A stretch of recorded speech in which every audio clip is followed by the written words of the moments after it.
2-0. Los terremotos. El 17 de octubre de 1989, a las 5:04 de la tarde, miles de televidentes estaban contemplando el tercer partido de la World Series. Lo que vieron, en cambio, fue que las pantallas se apagaron cuando los temblores sacudieron el Parque Candlestick de San Francisco. Aunque el epicentro del terremoto se encontraba en una parte remota de las montañas Santa Cruz, 100 kilómetros al sur, el daño principal se produjo en el distrito de Marina de San Francisco. El resultado más trágico de la violenta sacudida fue el derrumbamiento de algunas secciones elevadas de la autopista interestatal 880. El movimiento del terreno produjo el desplome del nivel superior, dispersando el cemento de las columnas de apoyo a lo largo de una sección de 2,5 kilómetros de la autopista. A continuación, el piso superior se hundió sobre la carretera inferior, aplastando los coches como si fueran latas de aluminio. Este terremoto, denominado de Loma Prieta por su punto de origen, se cobró 67 vidas. A mediados de enero de 1994, menos de 5 años después de que el terremoto de Loma Prieta devastara algunas zonas de la bahía de San Francisco, un gran terremoto sacudió el área norte de Los Ángeles. Aunque no fue el legendario Big One, este terremoto de magnitud 6,7 dejó 51 muertos, más de 5.000 heridos y decenas de miles de hogares sin agua ni electricidad. Las pérdidas superaron los $40.000 millones y el terremoto se atribuyó a una falla desconocida que se rompió 18 kilómetros debajo de Northridge. Este terremoto empezó a las 4:31 de la madrugada y duró unos 40 segundos. Durante este breve periodo, el terremoto aterrorizó a toda la zona de Los Ángeles. En el complejo de apartamentos de 3 plantas de Northridge Meadows, 16 personas perdieron la vida cuando partes de los pisos superiores se hundieron sobre las unidades del primer piso. Casi 300 escuelas resultaron seriamente dañadas y una docena de carreteras principales se estropearon. Entre estas estaban 2 de las principales arterias de California, la Golden State Freeway, Interestatal 5, que quedó bloqueada por el hundimiento de un paso elevado, y la Santa Monica Freeway. Por fortuna, estas carreteras prácticamente no tenían tráfico a esta hora de la madrugada. En la zona de Granada Hills, las tuberías de gas se rompieron y ardieron en llamas, mientras las calles se inundaron de agua. 70 casas ardieron en el área de Sylmar. Un tren con 64 vagones descarriló, incluidos algunos vagones que transportaban mercancías peligrosas. Pero hay que destacar que la destrucción no fue grande. No cabe duda de que la mejora de las estructuras para satisfacer los requisitos de construcción desarrollados para esta zona propensa a los terremotos contribuyó a reducir al mínimo lo que habría podido ser una tragedia humana mucho mayor. 2-1. ¿Qué es un terremoto? Un terremoto es la vibración de la Tierra producida por una rápida liberación de energía. Lo más frecuente es que los terremotos se produzcan por el deslizamiento de la corteza terrestre a lo largo de una falla. La energía liberada irradia en todas las direcciones desde su origen, el foco o hipocentro, en forma de ondas. Estas ondas son análogas a las producidas cuando se lanza una piedra en un estanque tranquilo, figura 1.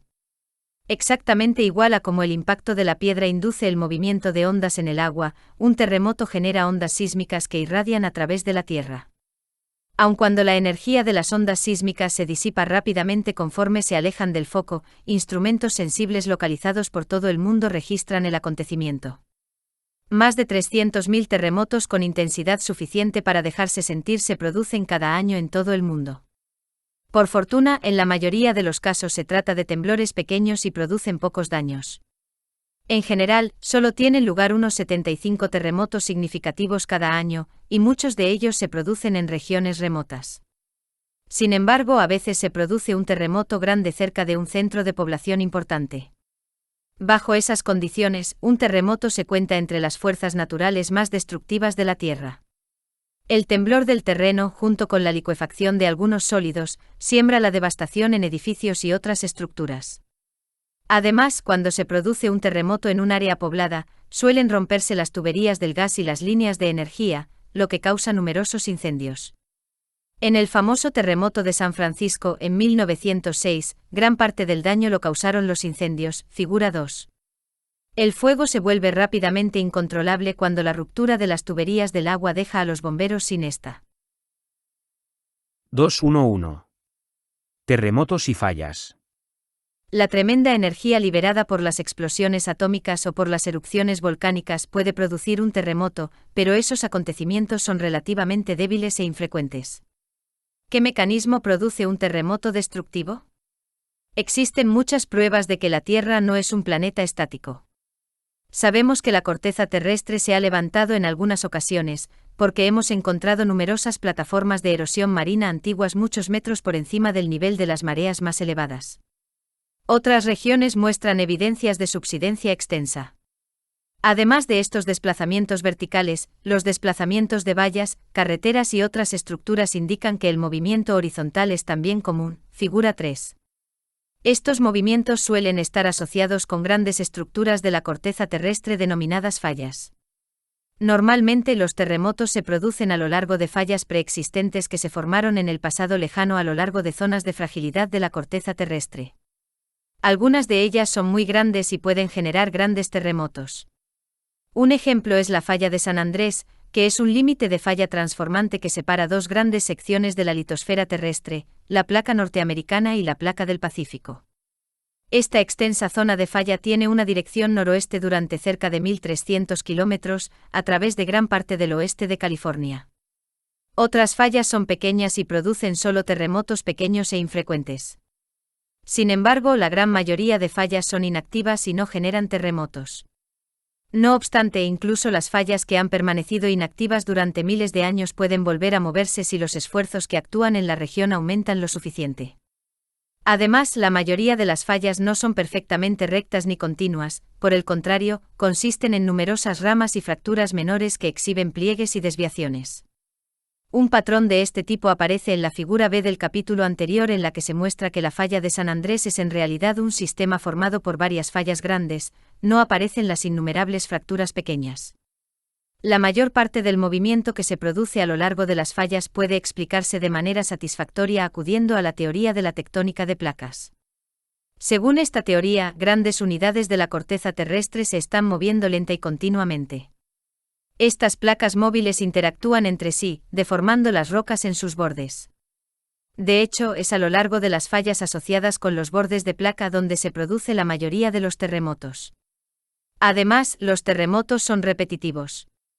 En cuanto termina uno, el movimiento continuo de las placas deforma las rocas hasta que vuelven a fracturarse. 212. Rebote elástico. El mecanismo de generación de los terremotos resultó esquivo para los geólogos hasta que H. F. Reid, de la Universidad Johns Hopkins, llevó a cabo un estudio después del gran terremoto de San Francisco en 1906.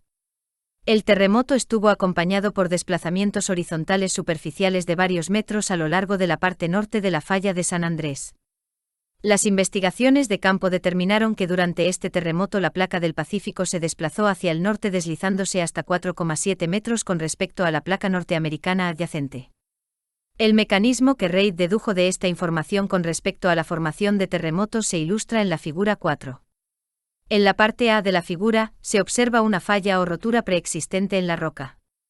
En B, las fuerzas tectónicas van deformando con gran lentitud las rocas de la corteza a ambos lados de la falla, como demuestran la flexión de las estructuras. Bajo esas condiciones, las rocas se van doblando y almacenando energía elástica, de manera muy parecida a lo que ocurre cuando se dobla una varilla de madera. Por fin, se supera la resistencia friccional que mantiene unidas las rocas. A medida que se produce deslizamiento en los puntos más débiles, el desplazamiento provocará un aumento de los esfuerzos en zonas más alejadas a lo largo de la falla, donde un nuevo desplazamiento liberará la mayor parte de la energía elástica acumulada, figura 4c. Este deslizamiento permite que la roca vuelva a su posición de partida.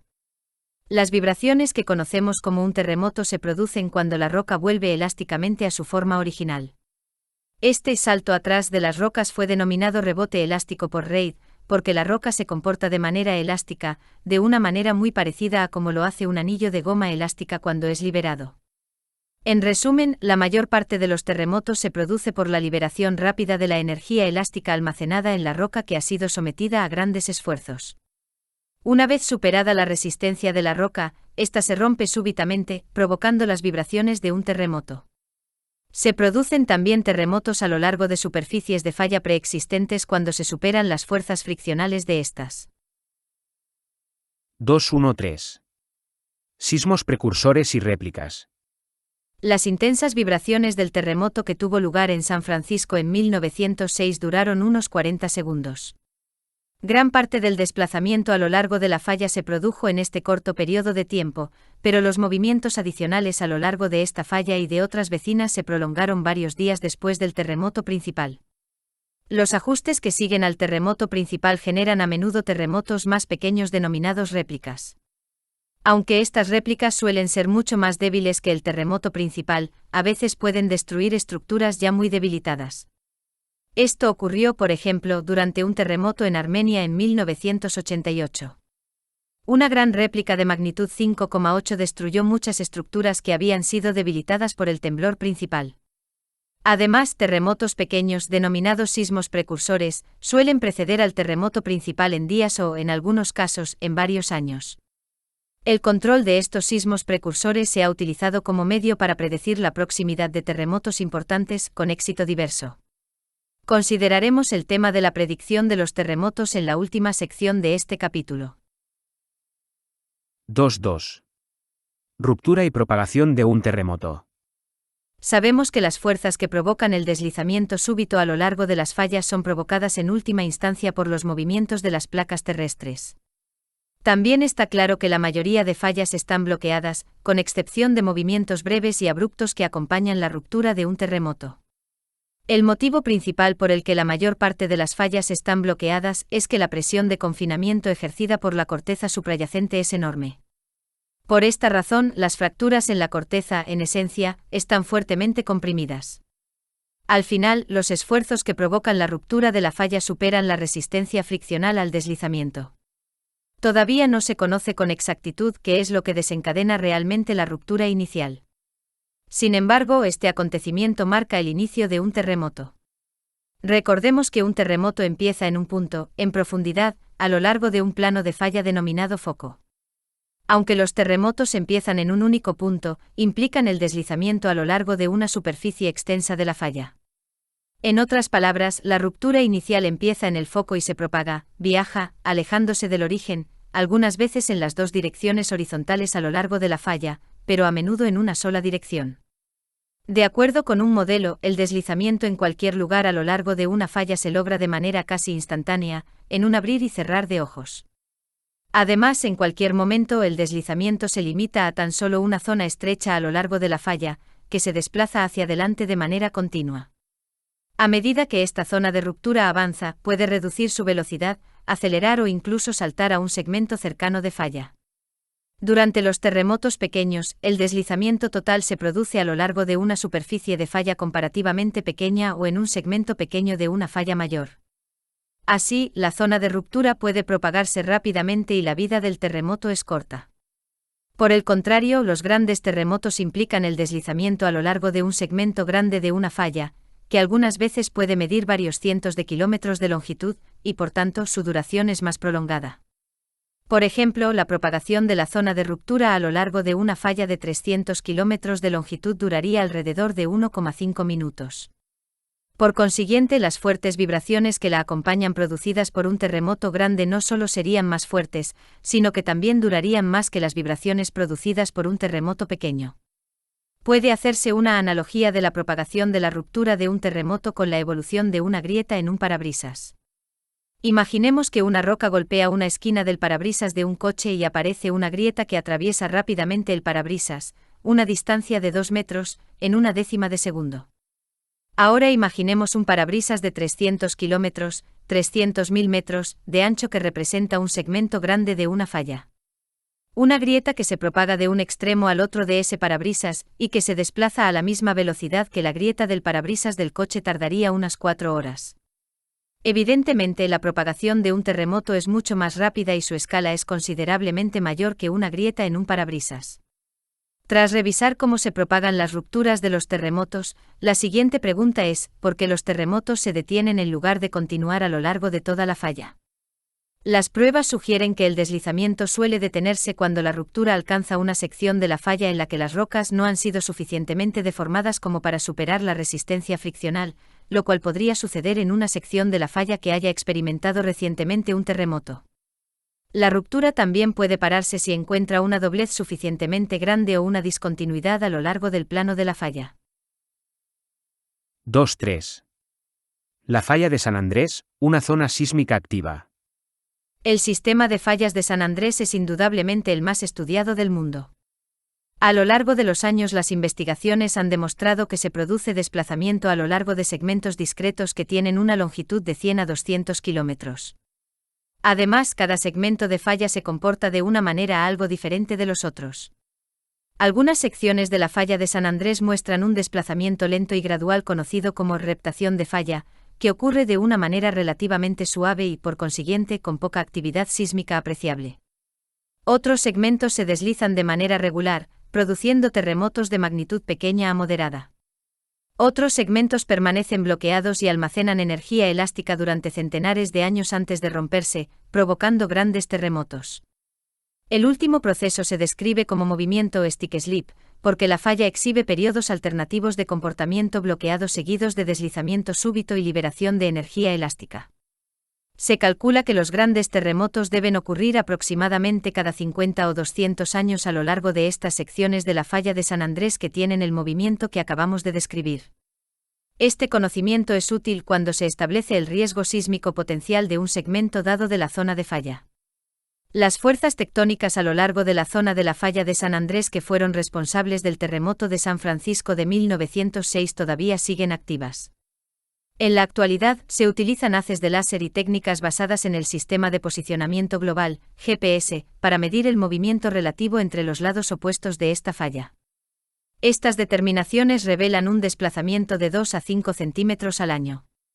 Aunque parece un movimiento lento, a lo largo de millones de años produce un desplazamiento sustancial. A modo de ejemplo, a esta velocidad, en 30 millones de años, la porción oriental de California se desplazaría hacia el norte de manera que Los Ángeles, situados en la placa del Pacífico, quedarían adyacentes a San Francisco, situado sobre la placa norteamericana. Lo que es más importante a corto plazo, un desplazamiento de solo 2 centímetros al año produce un desplazamiento de 2 metros cada 100 años. Por consiguiente, al menos cada 200 años se producirá un desplazamiento a lo largo de este segmento de la zona de falla de 4 metros, como el que ocurrió durante el terremoto de San Francisco de 1906. Este dato explica la preocupación californiana por construir edificios resistentes a los terremotos en previsión del inevitable Big One. Los terremotos que se producen a lo largo de las fallas con desplazamiento horizontal, como las fallas que forman el sistema de fallas de San Andrés, son, en general, someros, con profundidades focales inferiores a los 20 kilómetros.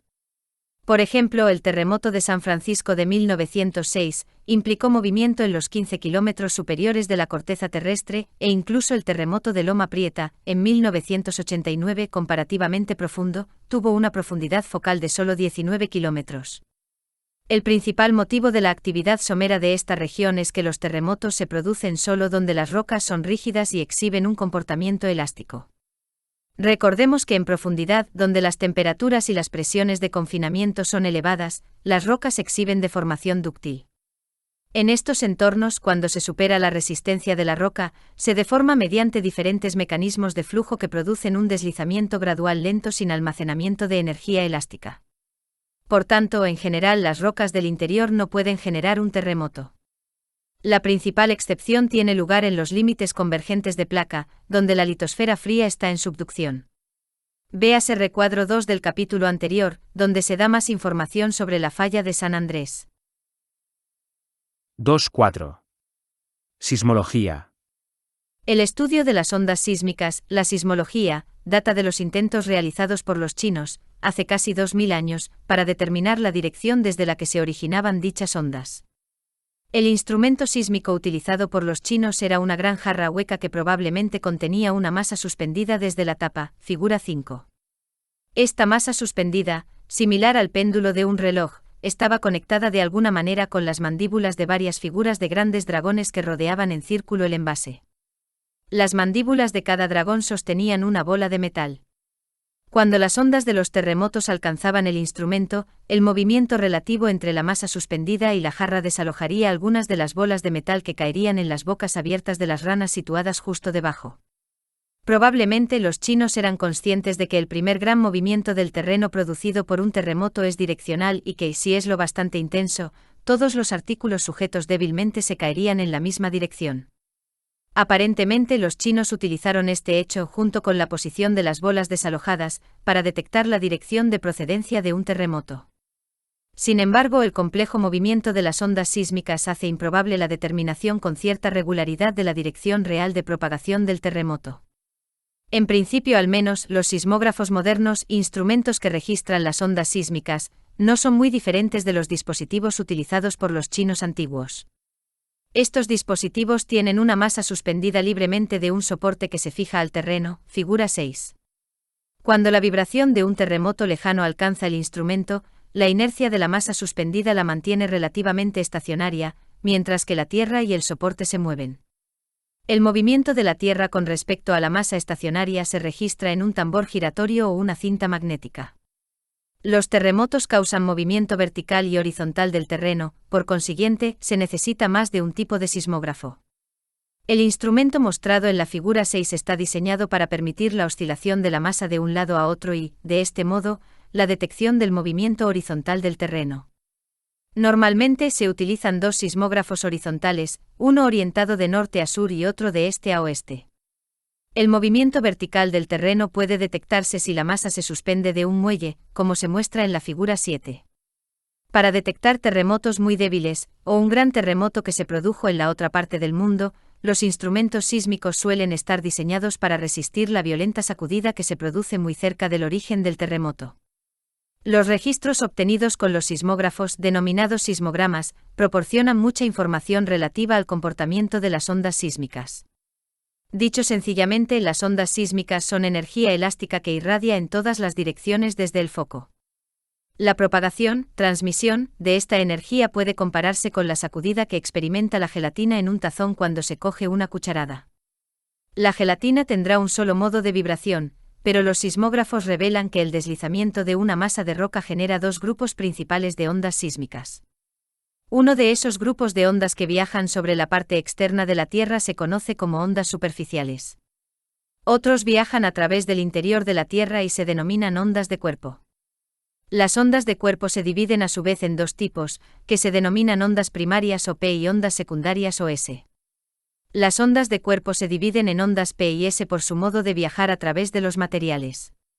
Las ondas P son ondas que empujan, comprimen y tiran, expanden de las rocas en la dirección de propagación de la onda, figura 8a. Imaginemos que sujetamos a alguien por los hombros y lo sacudimos. Este movimiento de tirar y empujar es similar a cómo se desplazan las ondas P a través de la Tierra. Este movimiento ondulatorio es análogo al generado por las cuerdas vocales humanas cuando mueven el aire para crear el sonido. Los sólidos, los líquidos y los gases se oponen a un cambio de volumen cuando son comprimidos y recuperarán elásticamente su forma cuando cesa la fuerza. Por consiguiente, las ondas P, que son ondas compresivas, pueden atravesar todos esos materiales. Por otro lado, las ondas S sacuden las partículas en ángulo recto con respecto a la dirección en la que viajan. Esto puede ilustrarse sujetando el extremo de una cuerda y sacudiendo el otro extremo, como se muestra en la figura 8b.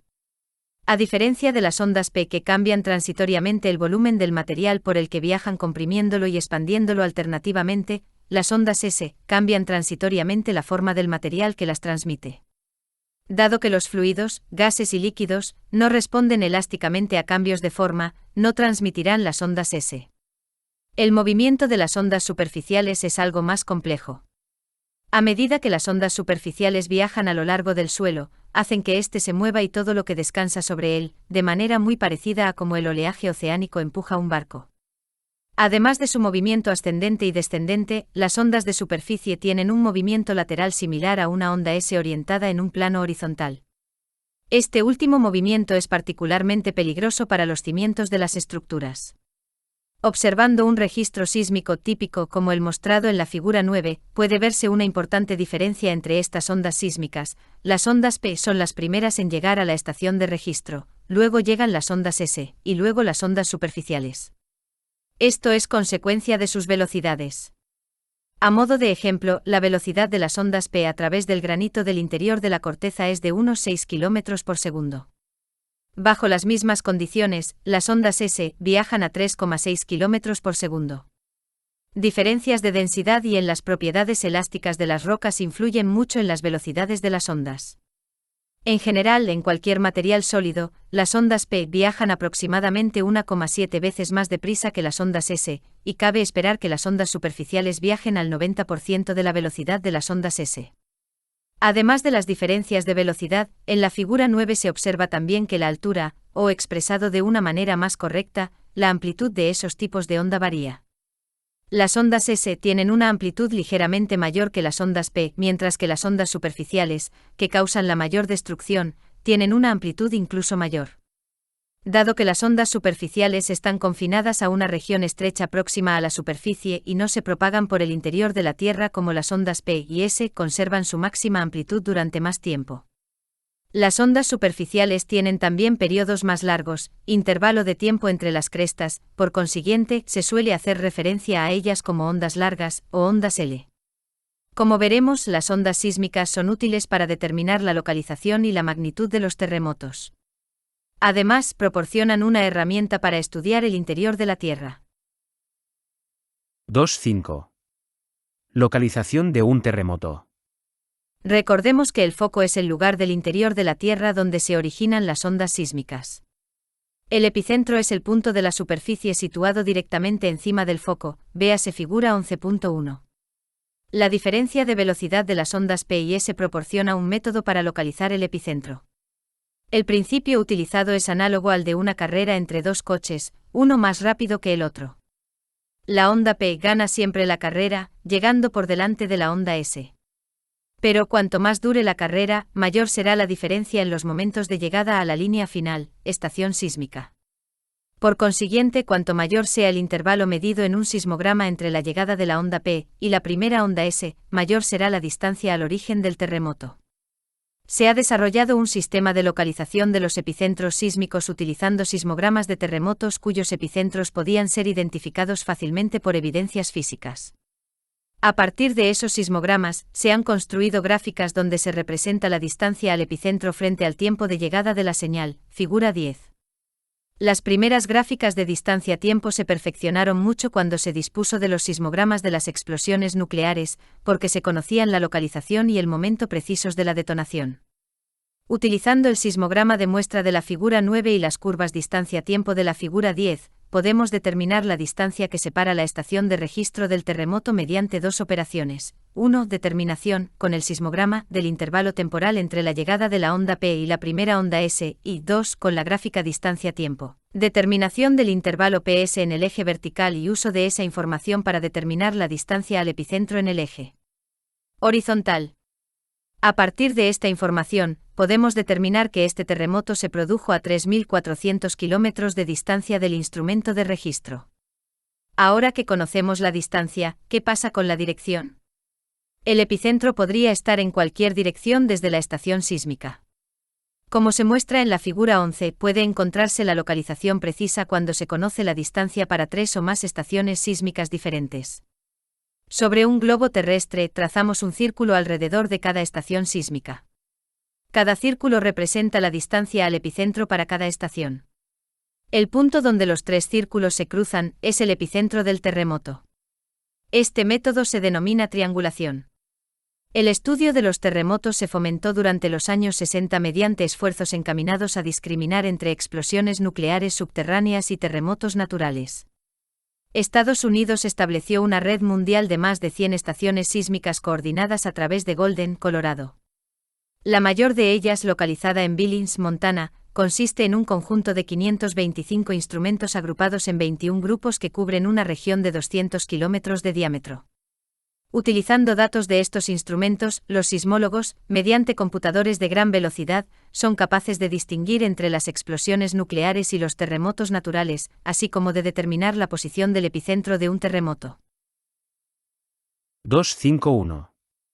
Cinturones sísmicos. Aproximadamente el 95% de la energía liberada por los terremotos se origina en unos pocos cinturones relativamente estrechos alrededor de todo el mundo, figura 12. La mayor energía se libera a lo largo de un cinturón que recorre el borde externo del Océano Pacífico y que se conoce como cinturón circumpacífico. Dentro de esta zona se encuentran regiones de gran actividad sísmica, como Japón, Filipinas, Chile y varias cadenas de islas volcánicas. Un ejemplo lo constituyen las Aleutianas. Otra concentración importante de fuerte actividad sísmica atraviesa las regiones montañosas que flanquean el mar Mediterráneo, continúa a través de Irán y pasa por el Himalaya. La figura 12 indica que hay aún otro cinturón continuo que se extiende a través de miles de kilómetros por todos los océanos del mundo. Esta zona coincide con el sistema de dorsales oceánicas, que es un área de actividad sísmica frecuente, pero de baja intensidad. Las áreas de Estados Unidos incluidas en el cinturón circunpacífico se encuentran adyacentes a la falla de San Andrés de California y a lo largo de las regiones de la costa occidental de Alaska, entre ellas las Aleutianas. Además de estas áreas de alto riesgo, otras partes de Estados Unidos son consideradas regiones con alta probabilidad de actividad sísmica, véase recuadro 1. 252. Profundidad de los focos. Los registros sísmicos revelan que los terremotos se originan a profundidades que oscilan entre 5 kilómetros y casi 700 kilómetros. De una manera algo arbitraria, los focos sísmicos se han clasificado por su profundidad de aparición. Los que se originan dentro de los primeros 70 kilómetros se denominan superficiales, mientras que los generados entre 70 kilómetros y 300 kilómetros de profundidad se consideran intermedios y aquellos cuyo foco se encuentra a más de 300 kilómetros se califican de profundos. Alrededor del 90% de todos los terremotos se produce a profundidades inferiores a 100 kilómetros, y casi todos los terremotos muy dañinos parecen originarse a poca profundidad. Por ejemplo, el movimiento del terremoto de 1906 de San Francisco se produjo dentro de los 15 kilómetros superiores de la corteza, mientras que el ocurrido en Alaska en 1964 tuvo una profundidad focal de 33 kilómetros. Los datos sísmicos revelan que si bien se han registrado terremotos superficiales con magnitudes de 8,6 en la escala Richter, los terremotos de profundidad intermedia más intensos han tenido valores por debajo de 7,5 y los de foco profundo no han superado la magnitud de 6,9. Al representar los datos de los terremotos en función de su localización geográfica y de su profundidad, se observaron varias cuestiones interesantes.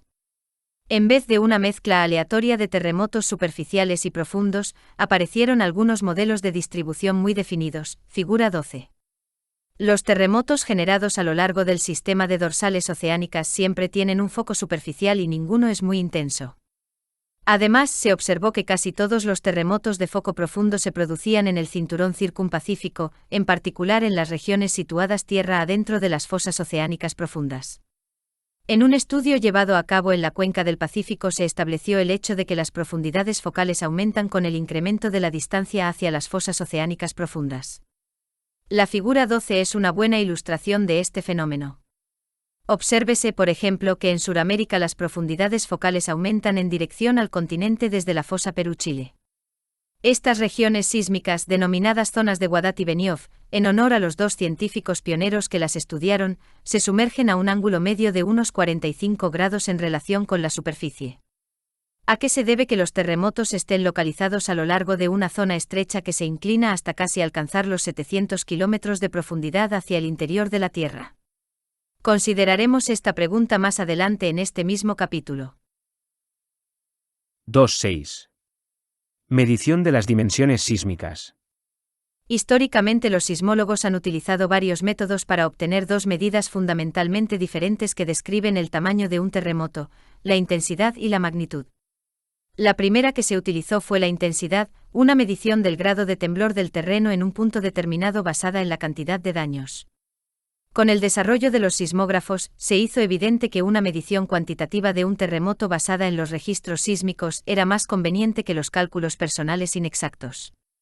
La medición que se desarrolló, denominada magnitud, se basa en los cálculos que utilizan los datos proporcionados por los registros sísmicos, y otras técnicas, para calcular la cantidad de energía liberada en la fuente del terremoto. Tanto la intensidad como la magnitud facilitan una información útil, aunque bastante diferente, sobre la fuerza del terremoto.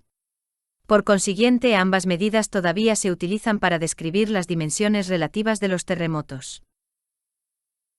261. Escalas de intensidad. Hasta hace poco más de un siglo, los registros históricos constituían la única información de la gravedad de los temblores y de la destrucción provocados por los terremotos. El uso de estas descripciones, compiladas sin ningún esquema preestablecido, dificultaba las comparaciones precisas de las dimensiones sísmicas, en el mejor de los casos. Quizá el primer intento de describir científicamente las consecuencias de un terremoto se realizó después del gran terremoto de 1857 en Italia. Mediante la cartografía sistemática de los efectos del terremoto, se estableció una medida de la fuerza y la distribución del movimiento del suelo. El mapa generado por este estudio utilizaba líneas para conectar los lugares con los mismos daños y por tanto con la misma intensidad, figura 13. Mediante esta técnica se identificaron las isosistas, y la zona de mayor intensidad se situó cerca del centro donde se produjo el mayor temblor de suelo, y a menudo, aunque no siempre, se estableció el origen de las ondas sísmicas. Para estandarizar el estudio de la gravedad de un terremoto, los investigadores han desarrollado varias escalas de intensidad que consideraban el daño provocado en los edificios, así como descripciones individuales del acontecimiento, y los efectos secundarios como deslizamientos y la extensión de la ruptura del suelo. Alrededor de 1902, Giuseppe Mercalli había desarrollado una escala de intensidad relativamente fiable, que todavía se utiliza hoy con algunas modificaciones, figura 13.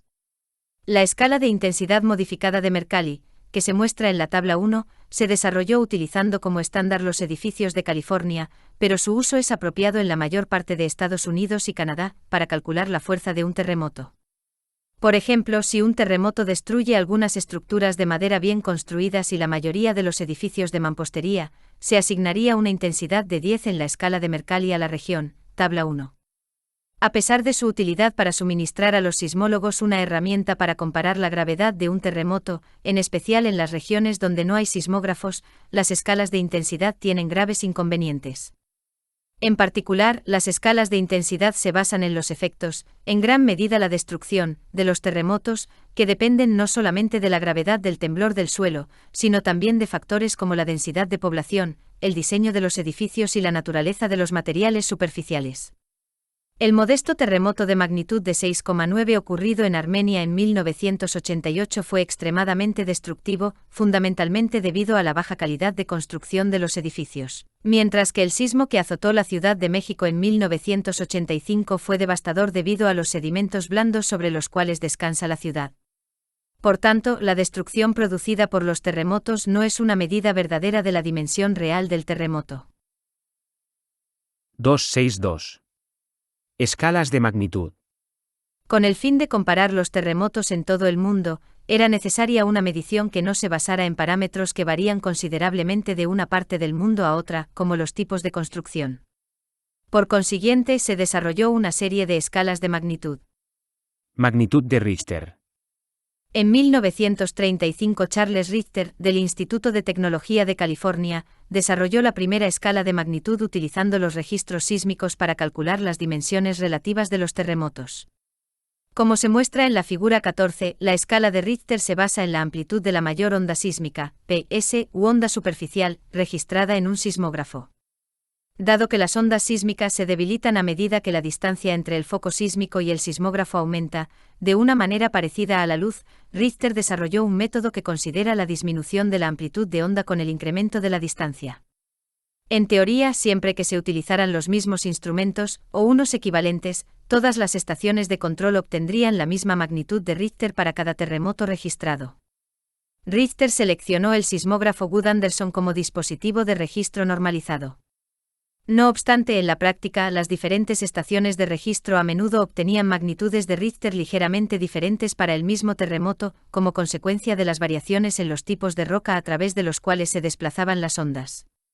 Aunque la escala de Richter no tiene un límite superior, la mayor magnitud registrada en un sismógrafo Wood-Anderson fue de 8,9. Estos grandes eventos liberaron aproximadamente 1026 ergios de energía, equivalentes a la detonación de 1.000 millones de toneladas de TNT. A la inversa, los seres humanos no sentimos terremotos con una magnitud Richter inferior a 2. Con el desarrollo de instrumentos más sensibles, se han registrado temblores de magnitud de -2. En la tabla 2 se muestra una relación entre las magnitudes de los terremotos y sus efectos. La fuerza de los terremotos varía enormemente, los grandes terremotos producen amplitudes de onda miles de veces superiores a las generadas por temblores débiles. Para acomodar esta gran variación, Richter utilizó una escala logarítmica para expresar la magnitud. En esta escala, un aumento de 10 veces en la amplitud de onda corresponde a un incremento de 1 en la escala de magnitud. Por tanto, la cantidad de vibración del suelo para un terremoto de magnitud 5 es 10 veces mayor que la producida por un terremoto que tenga una magnitud de Richter de 4. Además, cada unidad de magnitud Richter corresponde aproximadamente a un aumento de la energía de 32 veces. Por tanto, un terremoto con una magnitud de 6,5 libera 32 veces más energía que uno con una magnitud de 5,5 y aproximadamente 1000 veces más energía que uno de magnitud 4,5. Tabla 3. Un terremoto grande con una magnitud de 8,5 libera millones de veces más energía que los terremotos más pequeños sentidos por los seres humanos. Otras escalas de magnitud. El objetivo original de Richter era modesto, ya que solo intentó clasificar los terremotos del sur de California, terremotos de foco poco profundo, en grupos de magnitud grande, media y pequeña.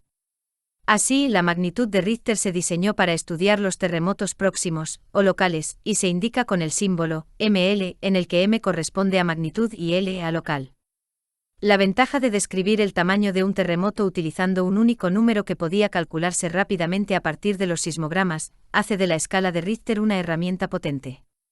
Además, a diferencia de las escalas de intensidad que solo podían aplicarse a las áreas pobladas del mundo, las magnitudes de Richter podían asignarse a terremotos en regiones más remotas e incluso a acontecimientos sucedidos en las cuencas oceánicas. Como consecuencia, el método inventado por Richter se adaptó a una serie de diferentes sismógrafos situados en todo el mundo.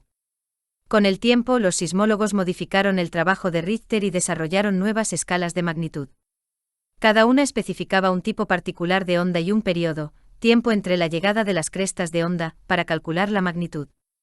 Una escala de ese tipo, como la magnitud de onda superficial, MS, mide la amplitud de la mayor onda superficial con un periodo cercano a los 20 segundos. Aunque la magnitud superficial proporciona un buen cálculo de la fuerza de los terremotos poco profundos de tamaño moderado, no funciona con los terremotos con foco profundo. Por tanto, se desarrolló una magnitud de onda del cuerpo, MB, para describir los terremotos con grandes profundidades focales y los situados a gran distancia de la estación de control. Al principio, estas escalas de magnitud basadas en los instrumentos se calibraban para que fueran equivalentes a la escala de Richter, y han contribuido a los esfuerzos de los sismólogos para describir el tamaño de los terremotos.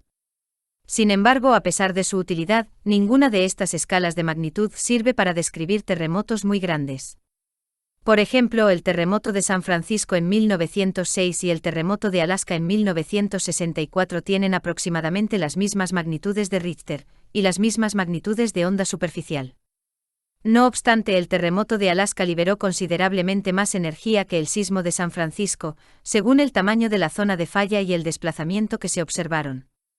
Por tanto, se dice que la escala de Richter, así como las otras escalas de magnitud relacionadas, están saturadas para los grandes terremotos porque no puede distinguir las dimensiones de estos acontecimientos. Magnitud del momento. En los últimos años, los sismólogos han estado utilizando una medida más precisa denominada magnitud del momento, MW, que puede calcularse mediante varias técnicas. En un método, la magnitud del momento se calcula a partir de los estudios de campo mediante una combinación de factores entre los que se cuentan el desplazamiento medio a lo largo de la falla, el área de la superficie de ruptura y la resistencia de cizalla de la roca fallada. Una medida de cuánta energía elástica puede almacenar una roca antes de romperse súbitamente y liberar esa energía en forma de vibraciones y calor. Por ejemplo, la energía implicada en un desplazamiento de 3 metros de un cuerpo rocoso a lo largo de una ruptura de unos pocos centenares de kilómetros de longitud, sería mucho mayor que la producida por un desplazamiento de 1 metro a lo largo de una ruptura de 10 kilómetros de longitud, en el supuesto de que las profundidades de ruptura sean comparables. La magnitud del momento también puede calcularse fácilmente a partir de los sismogramas, examinando las ondas sísmicas con periodo muy largo. Los valores obtenidos se han calibrado para que los terremotos de tamaño pequeño a medio tengan magnitudes del momento más o menos equivalentes a las magnitudes de Richter. Sin embargo, las magnitudes del momento son mucho mejores para describir los terremotos muy grandes. Por ejemplo, en la escala de magnitud del momento, el terremoto de San Francisco de 1906, que tuvo una magnitud de Richter de 8,3, se degradaría a 7,9, mientras que el terremoto de Alaska de 1964 con una magnitud de Richter de 8,3 aumentaría a 9,2. El terremoto más fuerte registrado es el terremoto que ocurrió en Chile en 1960, con una magnitud de 9,5. La magnitud del momento ha ganado aceptación entre los sismólogos y los ingenieros por las siguientes razones. 1. Es la única escala de magnitud que realiza una estimación adecuada del tamaño de los terremotos muy grandes. 2. Es una medida que puede derivarse matemáticamente a partir del tamaño de la superficie de ruptura y la cantidad de desplazamiento, y por tanto refleja mejor el total de energía liberada durante un terremoto. Y 3. Puede verificarse mediante dos métodos independientes: los estudios de campo basados en mediciones del desplazamiento de la falla, y los métodos sismográficos que utilizan ondas de periodo largo. En resumen, la escala de Richter se diseñó para diferenciar los tamaños de los terremotos con foco poco profundo del sur de California que tenían lugar cerca de un tipo particular de sismógrafo. La escala de magnitud original de Richter, ML, se amplió para medir los terremotos a cualquier distancia y profundidad focal, también teniendo en cuenta las variaciones geológicas de un lugar a otro. Todas estas escalas de magnitud parecidas a la de Richter se diseñaron con el fin de que la magnitud final calculada fuera razonablemente consistente con la escala de Richter. Dado que ninguna de estas escalas de magnitud calcula de una manera adecuada el tamaño de los terremotos muy grandes, se desarrolló la escala de magnitud del momento, MW, derivada de la cantidad de desplazamiento que ocurre a lo largo de la zona de falla. 2.7. Destrucción causada por los terremotos. El terremoto más violento de Norteamérica en este siglo, el terremoto del Viernes Santo de Alaska, se produjo a las 5:36 de la tarde del 27 de marzo de 1964. Sentido en todo el estado, el terremoto tuvo una magnitud de 8,3 en la escala Richter y duró de 3 a 4 minutos. Este breve acontecimiento dejó 131 muertos, miles de personas sin hogar y la economía del estado muy deteriorada. De haber estado abiertos las escuelas y los barrios comerciales, el balance hubiera sido seguramente peor. A las 24 horas del terremoto inicial, se registraron 28 réplicas, 10 de las cuales superaron la magnitud de 6 en la escala Richter.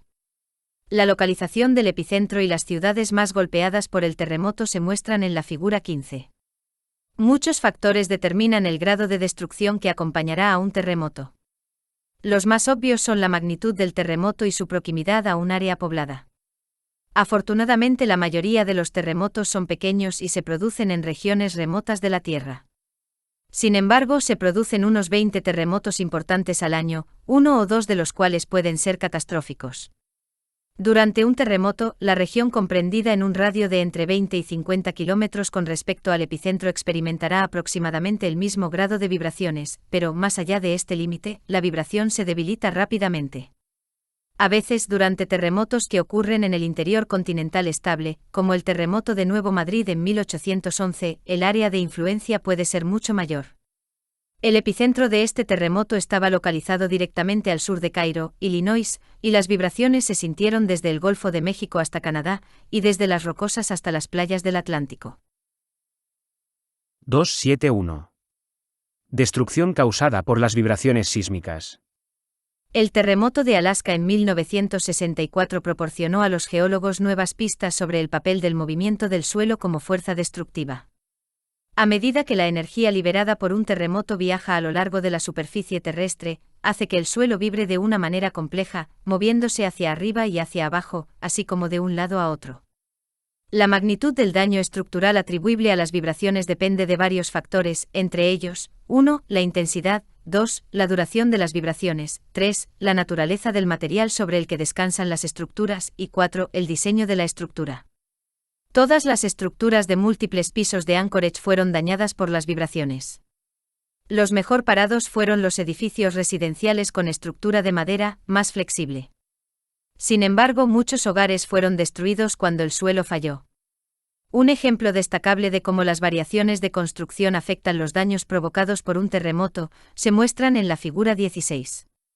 Obsérvese que los edificios de estructura de acero resisten las vibraciones, mientras que el edificio mal diseñado J.C. Penney resultó muy dañado.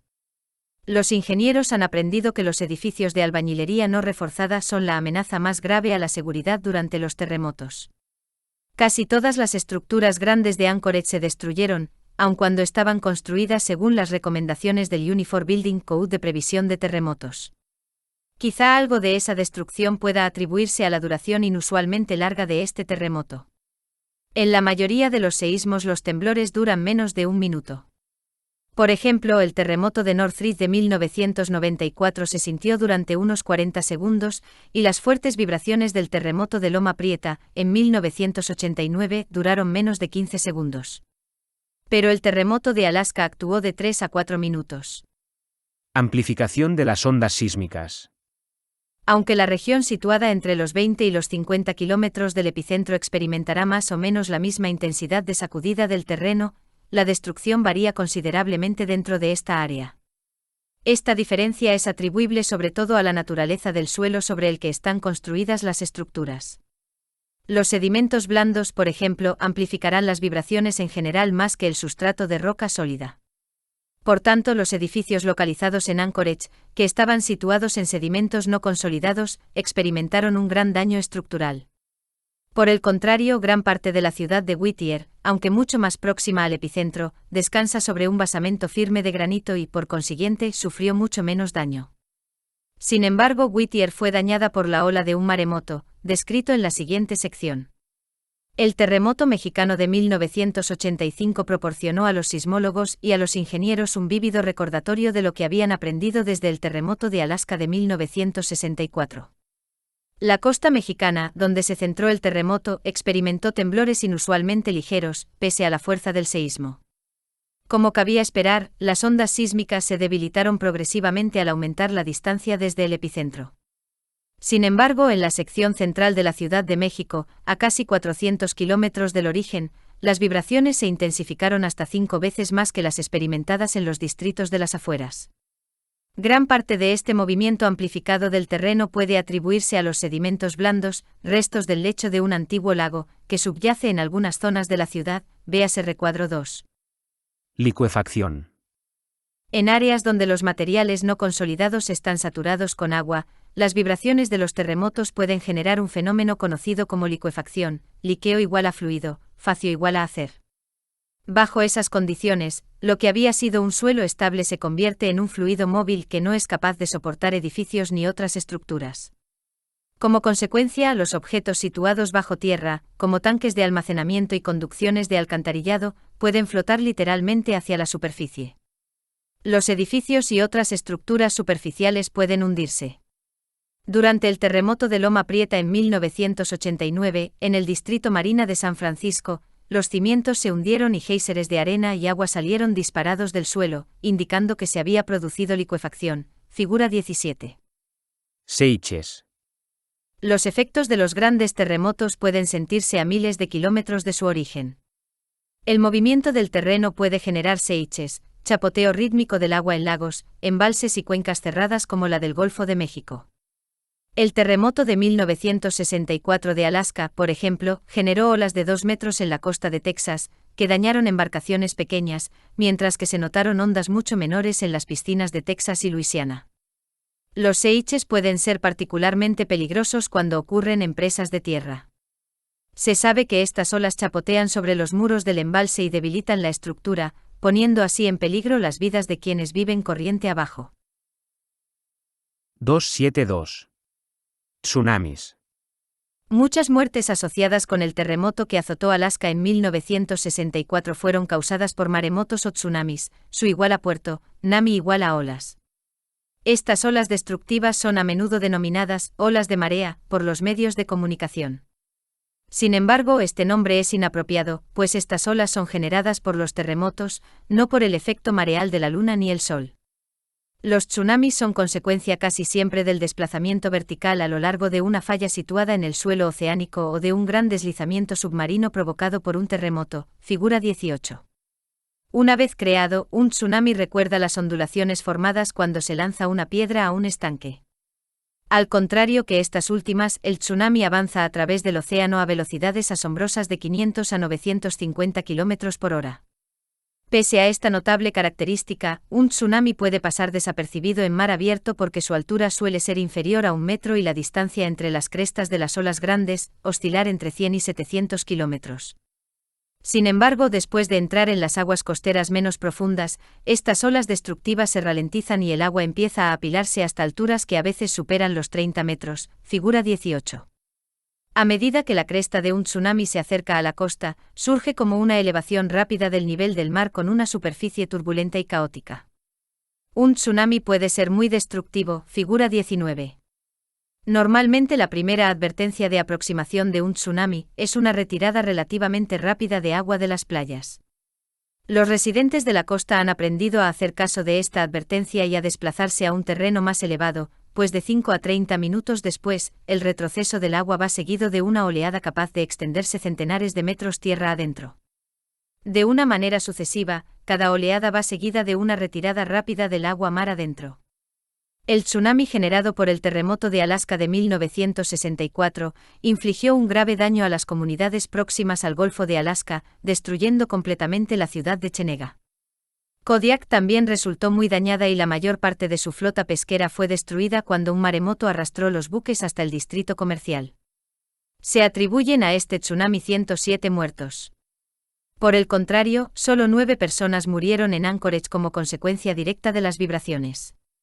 El daño causado por el tsunami que apareció después del terremoto de Alaska se extendió a lo largo de gran parte de la costa oeste de Norteamérica y, pese a ser advertido con una hora de anticipación, perecieron 12 personas en Crescent City, California, donde todos los muertos y la mayor parte de la destrucción fueron causados por la quinta ola. La cresta de la primera ola alcanzó aproximadamente 4 metros de altura por encima del nivel de la marea baja y fue seguida por 3 olas progresivamente menores. Creyendo que el tsunami había cesado, la gente volvió a la costa, solo para encontrarse con la quinta, y más devastadora ola, que superpuesta a la marea alta, alcanzó una altura de 6 metros por encima del nivel de la marea baja. El 17 de julio de 1998, 4 localidades de la costa septentrional de Nueva Guinea casi desaparecieron. Ahí se cree que un terremoto que en otras circunstancias sería normal, con una magnitud de 7,1 provocó un gran deslizamiento submarino. Temblores de como mínimo este tamaño azotan el globo cada 3 semanas. En un periodo de 5 a 10 minutos una llanura de agua de una media de 10 metros de altura y quizá 1 o 2 kilómetros de ancho azotó la orilla durante más de un minuto. La siguieron 2 olas parecidas a intervalos de varios minutos. Oficialmente el tsunami, el peor en más de 2 décadas, se llevó 2.134 vidas, pero muchas no entraron en el recuento, recuadro 3. 273. Deslizamientos y subsidencia del terreno. En el terremoto de Alaska de 1964, el mayor daño en las estructuras se debió a deslizamientos y subsidencia del terreno desencadenados por las vibraciones. En Valdez y Seward, la violenta sacudida hizo que experimentaran licuefacción los materiales del Taikos, el desplome subsiguiente se llevó las 2 zonas portuarias. Debido a la amenaza de recurrencia, el pueblo entero de Valdez fue trasladado a unos 7 kilómetros sobre un terreno más estable. En Valdez murieron 31 personas que estaban en el muelle cuando se hundió en el mar. Gran parte del daño causado en la ciudad de Anchorage se atribuyó también a los deslizamientos de terreno. Muchos hogares fueron destruidos en Tennessee Heights, cuando un estrato arcilloso perdió su resistencia y más de 200 acres de tierra se deslizaron al océano, figura 20. Una porción de este espectacular deslizamiento quedó en su estado natural como recordatorio de este destructivo acontecimiento. El lugar se llamó con toda propiedad Parque del Terremoto. También se destruyó el centro de la ciudad de Anchorage cuando algunas partes del distrito comercial se hundieron hasta 3 metros. 274. Incendios. El terremoto de San Francisco, 1906, nos recuerda la formidable amenaza que representa el fuego. La parte central de la ciudad tenía fundamentalmente grandes estructuras antiguas de madera y edificios de ladrillo. Aunque muchos de los edificios de ladrillo no reforzados sufrieron un grave daño por las vibraciones, la destrucción mayor fue causada por los incendios, que empezaron cuando se destruyeron las líneas eléctricas y las tuberías de gas. Los incendios estuvieron fuera de control durante 3 días y devastaron más de 500 manzanas de la ciudad, véase figura 2. El problema se agrandó porque la sacudida inicial del terreno rompió las tuberías de agua de la ciudad en centenares de trozos. Por fin se consiguió contener el fuego dinamitando los edificios situados a lo largo de un ancho bulevar para formar un cortafuegos, la misma estrategia que se utiliza para luchar contra los incendios forestales. Aunque se atribuyeron solo unas pocas muertes al fuego de San Francisco, no siempre ocurre eso. En 1923, un terremoto desencadenó en Japón unos 250 incendios, que devastaron la ciudad de Yokohama y destruyeron más de la mitad de los hogares de Tokio. Se atribuyen a los incendios más de 100.000 muertos, debido a que dichos incendios eran alimentados por vientos inusualmente fuertes. 2.8. ¿Pueden predecirse los terremotos? Las vibraciones que sacudieron Northridge, California, en 1994 causaron 57 muertos y una pérdida aproximada de $40.000 millones, todo ello como consecuencia de un terremoto breve, unos 40 segundos, calificado de moderado. Los sismólogos advierten que se producirán terremotos comparables o de mayor intensidad a lo largo de la falla de San Andrés, que atraviesa 1.300 kilómetros de este estado. La pregunta obvia es: ¿pueden predecirse los terremotos? 2.8.1. Predicciones a corto plazo. El objetivo de la predicción de los terremotos a corto plazo es informar sobre la localización y la magnitud de un gran terremoto en un corto espacio de tiempo. Japón, Estados Unidos, China y Rusia, países donde los riesgos de terremotos son elevados, tabla 4, están realizando esfuerzos sustanciales para conseguir este objetivo. La investigación se ha concentrado en el control de posibles precursores, fenómenos que preceden a los terremotos y que, por tanto, proporcionan una advertencia de su inminencia. En California, por ejemplo, los sismólogos están midiendo el levantamiento, la subsidencia y la deformación de las rocas próximas a las fallas activas. Algunos científicos japoneses están estudiando el comportamiento anómalo de los animales que puede preceder a un terremoto. Otros investigadores están controlando los cambios de nivel del agua subterránea, y aún otros están intentando predecir los terremotos en función de los cambios de conductividad eléctrica de las rocas. Entre los experimentos más ambiciosos se cuenta uno llevado a cabo a lo largo de un segmento de la falla de San Andrés cerca de la ciudad de Parkfield, en California Central. Aquí se han producido terremotos de intensidad moderada de una manera regular aproximadamente una vez cada 22 años desde 1857. El más reciente fue un sismo de magnitud 5,6 que se produjo en 1966. Al haberse retrasado significativamente el siguiente acontecimiento, el US Geological Survey ha establecido una elaborada red de control. Consta de medidores de deslizamiento, inclinómetros y medidores de deformación en agujeros taladrados, que se utilizan para medir la acumulación y la liberación de la deformación. Además, se han instalado 70 sismógrafos de diseños diversos para registrar los sismos precursores, así como el acontecimiento principal. Por último, una red de distanciómetros que utilizan láser mide el movimiento a través de la falla, figura 21. El objetivo es identificar los movimientos del terreno que pueden preceder a un sismo de tamaño considerable. Los sismólogos chinos afirmaron haber predicho satisfactoriamente a corto plazo el terremoto que tuvo lugar el 4 de febrero de 1975 en la provincia de Liaoning. Según sus informes, murió muy poca gente, aunque más de 1 millón vivía cerca del epicentro, porque el terremoto se predijo y la población fue evacuada. Recientemente, algunos sismólogos occidentales han cuestionado esta afirmación y sugieren, en cambio, que un intenso enjambre de sismos precursores, que empezaron 24 horas antes del terremoto principal, pudo haber inducido a la gente a la evacuación espontánea. Además, un informe oficial del gobierno chino emitido 10 años después afirmaba que murieron 1.328 personas y 16.980 resultaron heridas como consecuencia de este terremoto. Un año después del terremoto de Liaoning, murieron al menos 240.000 personas en el terremoto de Tang'an, China, que no se predijo. Los chinos han emitido falsas alarmas. En una provincia próxima a Hong Kong, según se dice, la gente abandonó sus hogares durante más de un mes, pero no hubo terremoto. Cualquiera que sea el método que los chinos emplean para sus predicciones a corto plazo, evidentemente no es fiable. Para que un esquema de predicción goce de aceptación general, debe ser preciso y fiable.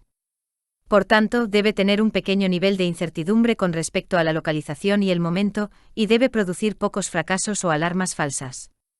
Imagina el debate que precedería a una orden para evacuar una gran ciudad de Estados Unidos, como Los Ángeles o San Francisco. El coste de evacuar a millones de personas, buscarles alojamiento y suplir su pérdida de tiempo de trabajo y salario sería asombroso. En la actualidad, no existe método fiable alguno para realizar predicciones sísmicas a corto plazo. De hecho, excepto durante un breve periodo de optimismo, en los años 70, los principales sismólogos de los últimos 100 años han llegado a la conclusión general de que la predicción a corto plazo de los terremotos no es factible. Citando a Charles Richter, quien desarrolló la conocida escala de magnitud. La predicción proporciona un terreno abonado para los aficionados, los chiflados y los impostores en busca de publicidad. Esta afirmación se validó en 1990 cuando Ivan Browning, un autoproclamado experto, predijo que un terremoto importante localizado en la falla de Nuevo Madrid devastaría un área del sureste de Missouri el 2 o el 3 de diciembre. Muchas personas de Missouri, Tennessee e Illinois corrieron a asegurarse contra los terremotos.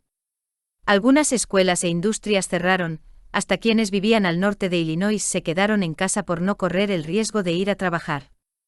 La fecha designada pasó sin el más mínimo temblor. 282. Pronósticos a largo plazo. Al contrario que las predicciones a corto plazo, cuyo objetivo es predecir los terremotos en horas o a lo sumo en días, los pronósticos a largo plazo proporcionan la probabilidad de que se produzca un terremoto de cierta magnitud en una escala temporal de 30 a 100 años o más. Dicho de otra manera, estos pronósticos proporcionan cálculos estadísticos de la intensidad esperada de movimiento de la Tierra para un área concreta durante un marco temporal específico. Aunque los pronósticos a largo plazo pueden no ser tan informativos como nos gustaría, estos datos son importantes para la actualización del Uniform Building Code, que contiene la normativa nacional para diseño de estructuras resistentes a terremotos. Los pronósticos a largo plazo se basan en la premisa de que los terremotos son repetitivos o cíclicos, como el clima. En otras palabras, en cuanto ha pasado un terremoto, los movimientos continuos de las placas litosféricas empiezan a acumular tensión de nuevo en las rocas, hasta que éstas vuelven a ceder. Esto ha llevado a los sismólogos a estudiar los registros históricos de los terremotos para ver si existen patrones apreciables, de manera que pueda establecerse su probabilidad de recurrencia. Teniendo en cuenta este concepto, un grupo de sismólogos representó la distribución de zonas de ruptura asociadas con los grandes terremotos que se han producido en las regiones sísmicamente activas de la cuenca del Pacífico. Los mapas revelaron que las zonas de ruptura tendían a aparecer adyacentes unas a otras sin solapamiento apreciable, contorneando el borde de las placas. Recordemos que la mayoría de los terremotos se genera en los bordes de placa por el movimiento relativo de los grandes bloques de la corteza. Dado que las placas están en movimiento constante, los investigadores predijeron que en el lapso de 1 o 2 siglos, se producirían importantes terremotos a lo largo de cada uno de los segmentos del borde de la placa del Pacífico. Cuando los investigadores estudiaron los registros históricos, descubrieron que en algunas zonas no se había producido un terremoto grande en más de un siglo. Estas zonas tranquilas, denominadas vacíos sísmicos, se identificaron como lugares probables para terremotos importantes en las siguientes décadas, figura 22. En los 25 años transcurridos desde que se llevaron a cabo los estudios originales, alguno de esos huecos ha experimentado terremotos, véase recuadro 4. En este grupo se encuentra la zona que produjo el terremoto que devastó en septiembre de 1985 partes de la Ciudad de México. Se ha puesto en práctica otro método de pronóstico a largo plazo, conocido como paleosismología. Una técnica que implica el estudio de los depósitos estratificados que fueron afectados por sismos prehistóricos. Hasta la fecha, la investigación más completa en la que se empleó este método se concentró en un segmento de la falla de San Andrés, unos 50 kilómetros al noreste de Los Ángeles. Con acento en este lugar, el cauce de Pallet Creek se ha alterado repetidamente como consecuencia de terremotos a lo largo de la zona de falla. Zanjas excavadas a través del lecho del río han mostrado los sedimentos que, según parece, han sido desplazados por 9 grandes terremotos durante un periodo de 1400 años. A partir de estos datos se determinó que en esta zona se produce un gran terremoto con una periodicidad media de una vez cada 140 a 150 años. El último gran acontecimiento se produjo a lo largo de este segmento de la falla de San Andrés en 1857. Por tanto, han transcurrido unos 140 años. Si los terremotos son verdaderamente cíclicos, parece inminente un acontecimiento importante en el sur de California. Esta información llevó al US Geological Survey a predecir que hay un 50% de probabilidad de que se produzca un terremoto de magnitud 8,3 a lo largo del sur de la falla de San Andrés en los próximos 30 años. Utilizando otras técnicas paleosismológicas, los investigadores descubrieron recientemente pruebas sólidas de que terremotos muy poderosos, magnitud 8 o mayor, han golpeado repetidamente el noroeste del Pacífico durante los últimos miles de años. El acontecimiento más reciente se produjo hace unos 300 años. Como consecuencia de esos hallazgos, los servicios públicos han dado los pasos necesarios para fortalecer las presas, puentes y sistemas de conducción del agua existentes en la región. Incluso el sector privado respondió. El edificio US Bancorp en Portland, Oregón, se fortaleció con un coste de $8 millones y ahora supera la normativa del Uniform Building Code. Según otro estudio del US Geological Survey, hay probabilidad de que ocurra un terremoto a lo largo de varios segmentos de la falla de San Andrés en los 30 años que van desde 1988 a 2018, figura 23. A partir de esta investigación se propuso una probabilidad del 30% de que se produjera un terremoto de magnitud 6,5 en la región de las montañas Santa Cruz durante este periodo.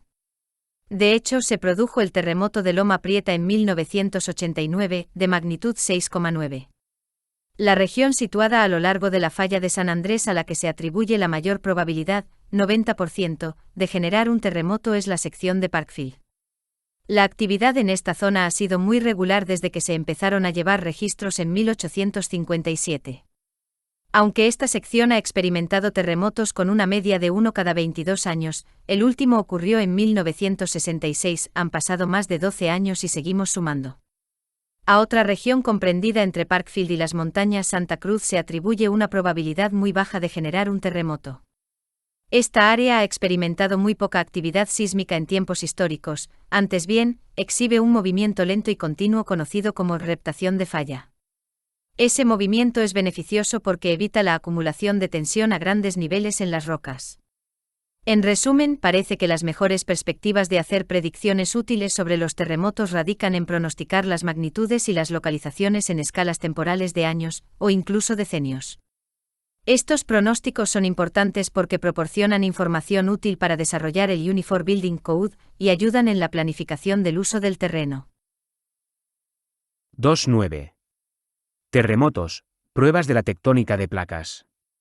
En el mismo momento en que se formuló el esquema básico de la teoría de la tectónica de placas, los investigadores de varias ramas de las geociencias empezaron a probar su validez. Uno de los primeros esfuerzos lo realizó un grupo de sismólogos, que fueron capaces de demostrar una buena relación entre el modelo de tectónica de placas recién desarrollado y la distribución global de los terremotos que se muestra en la figura 12. En particular, esos científicos pudieron explicar la estrecha asociación entre los terremotos de foco profundo y las zonas de subducción. Basándonos en nuestros conocimientos del mecanismo que genera la mayoría de terremotos, podría predecirse que los terremotos ocurrirán solo en la capa fría, rígida y más externa de la Tierra. Recordemos que a medida que estas rocas se deforman, se doblan y almacenan energía elástica, como una cinta de goma estirada. Una vez la roca se ha deformado lo suficiente, se fractura, liberando la energía almacenada en forma de vibraciones sísmicas. Por el contrario, las rocas móviles calientes de la astenosfera no pueden almacenar energía elástica y por tanto, no generarán terremotos. Hasta ahora se han observado terremotos con profundidades de casi 700 kilómetros. La conexión única entre los terremotos con foco profundo y las fosas oceánicas se estableció mediante los estudios llevados a cabo en las Islas Tonga. Cuando se representan las profundidades de los focos sísmicos y sus localizaciones dentro del arco de las Tonga, surge el modelo mostrado en la figura 24. La mayoría de los terremotos superficiales se producen dentro de la fosa, o en la zona adyacente a ella, mientras que los terremotos medios o de foco profundo se producen hacia las Islas Tonga. En el modelo de la tectónica de placas, las fosas submarinas se forman allí donde las placas densas de litosfera oceánica se hunden en el manto, figura 24. Los terremotos de foco superficial se producen en respuesta al plegamiento y la fracturación de la litosfera cuando empieza su descenso o a medida que la placa en subducción interacciona con la capa situada por encima. Cuanto más desciende la placa en la astenosfera, son generados terremotos de foco profundo mediante otros mecanismos. Muchas de las pruebas disponibles sugieren que los terremotos ocurren en la placa en subducción relativamente fría y no tanto en las rocas dúctiles del manto. Por debajo de los 700 kilómetros, se han registrado muy pocos terremotos, debido posiblemente a que la placa en subducción se ha calentado lo suficiente como para perder su rigidez. Otras pruebas que respaldan el modelo de la tectónica de placas procedían de observar que los terremotos superficiales predominan a lo largo de los límites divergentes y de falla transformante. Recordemos que a lo largo de la falla de San Andrés, la mayoría de terremotos se produce en los primeros 20 kilómetros de la corteza. Puesto que las fosas oceánicas son los únicos lugares donde las placas frías de la corteza oceánica se sumergen a grandes profundidades, estas podrían ser los únicos puntos donde se producen terremotos de foco profundo. De hecho, la ausencia de terremotos de foco profundo a lo largo de las dorsales oceánicas y las fallas transformantes apoya la teoría de la tectónica de placas.